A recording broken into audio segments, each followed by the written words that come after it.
টাকা নিশ্চয় দিয়েছেন, যারা দিয়েছেন তাদের কাছে আমি চিরকৃতজ্ঞ।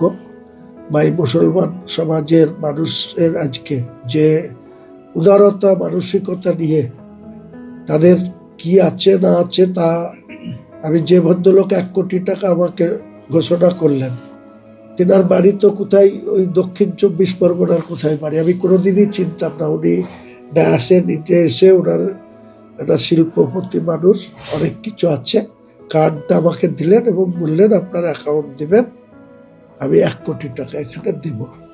আর একজন ভারতবর্ষের শিল্পপতি, সে প্রায় কাগজে কলমে হোয়াইট মানির মালিক, প্রায় 7,000 কোটি টাকার। তিনি আমাকে সকাল 10টার সময় ফোন করে বলেছেন যে আপনি আমার নাম করবেন না, কাউকে প্রচার করবেন না, আমি আপনার এই মসজিদের ফান্ডে 80 কোটি টাকা দেব। কাজে এইভাবে যে মুসলমান আগিয়ে আসবে আমি নিজেও ভাবতে পারিনি।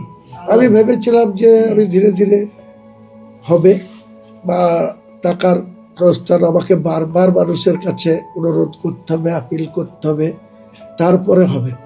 আজকে যেভাবে মানুষ সাড়া দিয়েছে তাতে আমার এই যে হসপিটাল, মেডিকেল কলেজ, বিশ্ববিদ্যালয়, হেলিপ্যাড, পার্ক এবং হোটেল কাম রেস্তোরাঁ, টোটাল 300 কোটি টাকার মতো বাজেট।